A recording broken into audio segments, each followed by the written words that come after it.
everyone, and welcome to Booming Encore's Learning Bites. My name is Susan Williams, and I'm the founder of Booming Encore.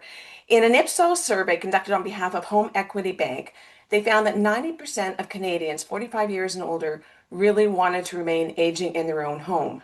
But in order to successfully be able to do this, there are some physical aspects that people need to consider in order to prepare their homes for this. So to help us better understand some of these requirements, I'm delighted to welcome Margot McWhirter. Margot is a registered occupational therapist with a master's degree in gerontology and certifications in home modifications, universal design, and patient navigation. She also runs inclusive aging and Ontario-based practice, specializing in aging in place services, including home modifications, care coordination, patient advocacy, and caregiver support. Wow, Margot, you certainly do a lot. It's great to have you here. Thank you so much. Oh, I'm delighted to be here. Thanks so much, Susan. So let's just jump right into it. So, what are the most important physical features of a home that support aging in place safely and comfortably? Yeah, so I think there's really three main areas that I want to emphasize. First and foremost is lighting. One of the changes that's fairly common as we get older is a change to our vision. And so there really can't be too much lighting in a home. The other area or other change, I would say, or area to focus on is thinking about having supports where in the bathroom or on stairs. So thinking about things like handrails and grab bars, which don't have to be ugly. They can actually be gorgeous and functional. Oh, terrific. I can certainly relate to the light situation. I've noticed recently, for instance, myself going up the stairs at night, I'm having to actually turn on the hallway light rather than before I used to be able to just whip up those stairs. So something to certainly take a look at. Now, what are some of the aspects people often don't consider about their physical environment that they should when wanting to age in place? Hmm.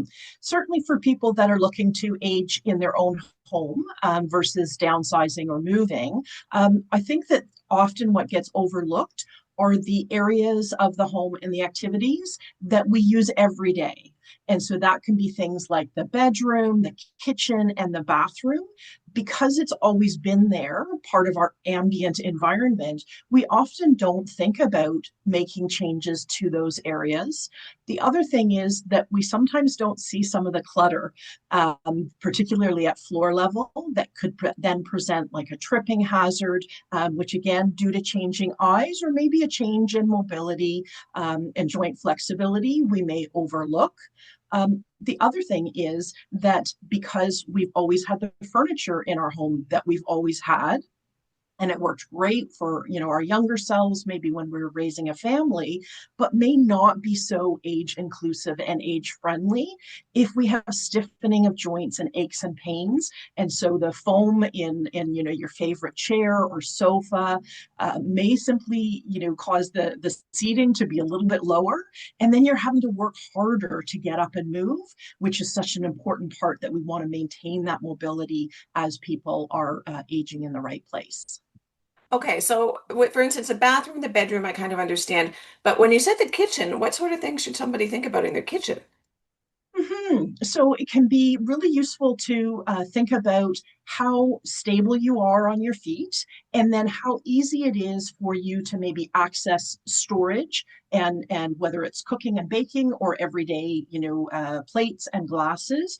Do you want to perhaps reorganize your kitchen so that frequently used items and possibly even heavier items that could be a little bit challenging for you to either reach into a low cupboard and lift up, or reach up overhead and try to bring down for use? So really thinking about actually reorganizing some of the storage in the kitchen can be important. No, it's an excellent point because you kind of go through the day and not even think of these things until you actually need it, which is, Mhm. can sometimes be a little bit later than when you should have done it, which leads me to my next question. If you were to prioritize some things that you should change or think about first, what would you suggest? So I would definitely say that it is a bit of a honeydew or a to-do list.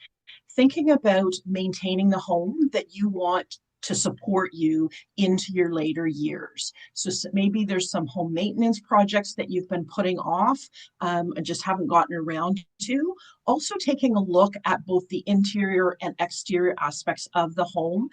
Are there cracks or chips on stairs outside?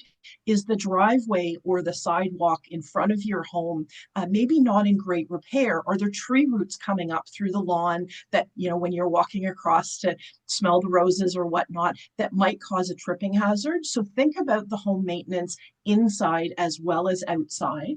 And as well, getting back to that idea of creating clear paths of travel by reducing any sort of clutter or even sometimes furniture with edges or legs that stick out into the route that you're traveling from your bedroom to your bathroom or kitchen to the den.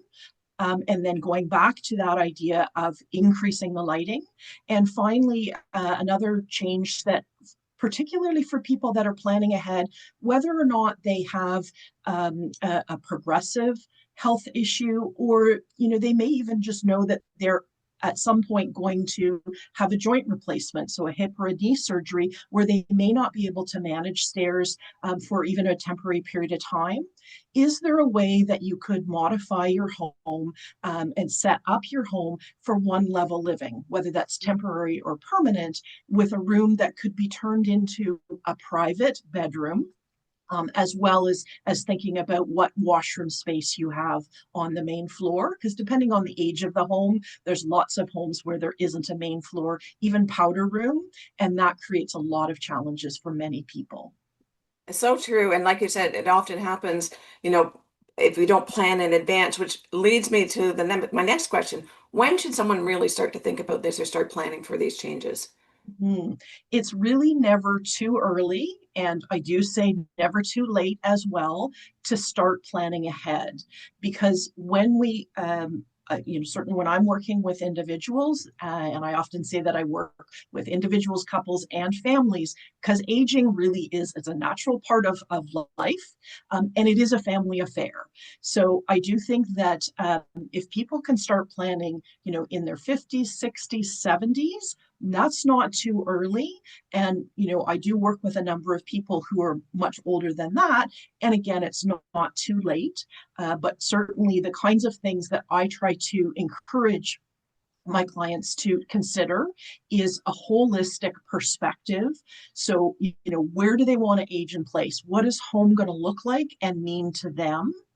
What are their health considerations that they need to think about from a preventative management, but also almost like a chronic disease self-management perspective, and then also the help.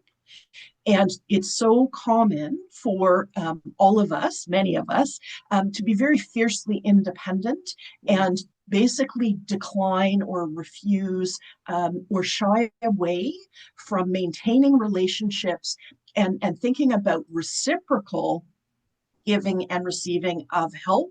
And that's often to people's detriment. So the mindset piece is also really huge. And, what I often encourage my clients to think about is to accept help before you think you're ready, because then it works that resilience and that flexibility muscle. It's not a sign of weakness. What it says is, I am open to change and accepting help for the things that I need, but still doing the things that are important and that I'm still capable of doing. The other thing is that you want to take action and make changes, not only that your future self will thank you for, but also what your loved ones will thank you for. So that's like things like getting your documents, your passwords, your wills, your financial planning, your funeral arrangements, getting all of those things in place, organized, documented, and communicated, so that if, God forbid, there is a health crisis, a medical crisis that occurs, you and your loved ones aren't scrambling. You've had maybe some of those harder conversations, and you've taken the steps that everybody will be grateful for. Those are some excellent suggestions. Thank you so much, Margot. I really appreciate it. And I hope everybody enjoyed this and got some valuable information and it helps you live your best booming encore. Bye for now.